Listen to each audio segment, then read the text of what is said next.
Hello everyone, আসসালামু আলাইকুম। আমি তনিমা চলে এলাম নতুন একটি ভ্লগ নিয়ে। আর আজকে ভ্লগে আমি একটা স্পেশাল জায়গায় গিয়েছিলাম, ওইটাই আমি আপনাদের সাথে শেয়ার করব। আপনারা হয়তো অনেকেই জানেন যে মোহাম্মদপুরে একটি ফুড কোর্ট ওপেন হয়েছে, যেটি অনেক সুন্দর আর অনেক ইউনিক। মানে মোহাম্মদপুরে এরকম ফুড কোর্ট আগে ছিল না। ফুড কোর্টে যাওয়ার জন্য আমাদের সব সময় সীমান্ত স্কোয়ারে যেতে হতো, অথবা শ্যামলিটা আমার অত বেশি ভালো লাগে না। তো এই ফুড কোর্টটা আমার অনেক ভালো লেগেছিল। এই ফুড কোর্টটার নাম ছিল হচ্ছে টাইম স্কোয়ার। এইটা হচ্ছে মোহাম্মদপুরের টোকিও স্কোয়ারের থেকে খুবই কাছে, মানে আপনার আদাবর জায়গাটার নাম। ওখানে এই ফুড কোর্টটা আপনারা পেয়ে যাবেন। সব থেকে ভালো হয় আপনারা গুগল ম্যাপের লোকেশনটা দেখে চলে আসবেন। ভিতরে ঢুকেই আমার অনেক বেশি ভালো লেগে যায় জায়গাটা। যদিও এটা অনেক বড় স্পেস না, মানে স্পেস খুবই কম ছিল, বাট বেশ কয়েকটা রেস্টুরেন্ট ছিল, মানে 4-5টা মতো রেস্টুরেন্ট ছিল। তো সবগুলো রেস্টুরেন্টের খাবারই বেশ রিজনেবল ছিল, খুব হাই প্রাইস ছিল না, আর খাবারগুলো টেস্টি ছিল। তো আমি ফার্স্টে গিয়ে অর্ডার করে নিলাম হচ্ছে পাস্তা। আমরা 2টা পাস্তা অর্ডার করেছিলাম। তো পাস্তাগুলোর প্রাইস পড়েছিল হচ্ছে 250 টাকা করে, কিন্তু এটা কোয়ান্টিটি অনেক বেশি ছিল। আর টেস্টের কথা কি বলবো, একদম 10-এ 10। মানে একজন খেয়ে শেষ করতে পারবে না এরকম। মানে আমার কথা চিন্তা করে বলছি, মানে আমি শেষ করতে পারিনি, বাট অনেকে হয়তো পারবে। তো যাই হোক, এখানে ফার্স্টে ঢুকেই আপনারা হাতের বাম পাশে হচ্ছে এই ফার্স্ট যে দোকানটা, এখান থেকে আপনারা এই পাস্তাটা পেয়ে যাবেন।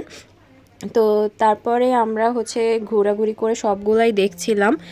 এখানে আপনার সব ধরনের খাবারই পাবেন, যেমন বিরিয়ানি আইটেম, ইন্ডিয়ান দোসা, ফুচকা এইগুলোও পেয়ে যাবেন। আবার চা কফিও ছিল, মিল্কশেক ছিল, আইসক্রিম ছিল, তারপরে আপনার ওয়াফেলও পেয়ে যাবেন এখানে। তো এখানে মোটামুটি সব কিছুই পাবেন খাবার আইটেম।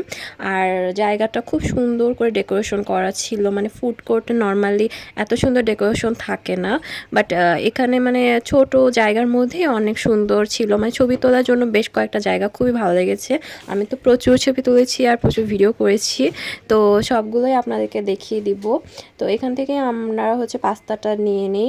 এখানে ফার্স্ট পে সিস্টেম ছিল, তো আগে হচ্ছে পে করি, তারপরে পাস্তা অর্ডার করার পরে মনে হয় 15 মিনিটের মধ্যেই আমাদের পাস্তাটা চলে আসে, একদম গরম গরম পাস্তা। তো খুবই ভালো লেগেছিল ওদের সার্ভিসটাও। তারপর খাবারটা নিয়ে চলে আসি আমি, আর খুব মজা করে আমরা পাস্তাটা খাই। তো এটা ছিল হচ্ছে একটা ওভেন বেকড পাস্তা, মানে চিজ ছিল, চিকেন ছিল, তো সব কিছু মিলিয়ে অনেক মজা ছিল, আর অনেক বেশি চিজ ছিল। তো আমি তো ফুল শেষ করতে পারিনি, অর্ধেক খাওয়ার পরেই আমি শেষ। তারপর বাকিটা হচ্ছে আমরা পার্সেল করে ফেলি। আপনারা ফ্যামিলি ফ্রেন্ডসের সঙ্গে সুন্দর টাইম স্পেন্ড করার জন্য এখানে ইজিলি চলে আসতে পারেন, স্পেশালি যারা মোহাম্মদপুরবাসী আছেন তারা। তো আপনারা যারা আমার ভিডিওটা দেখেছেন, প্লিজ আমার চ্যানেলটা সাবস্ক্রাইব করে দিবেন। আর ভিডিওটা ভালো লাগলে কিন্তু অবশ্যই লাইক কমেন্ট শেয়ার করতে ভুলবেন না। আপনার ফ্রেন্ড রিলেটিভদের সঙ্গে শেয়ার করে ফেলবেন আমার ভিডিওটি। আর আমার জন্য দোয়া করবেন। সবাই ভালো থাকবেন, সুস্থ থাকবেন। আল্লাহ হাফিজ।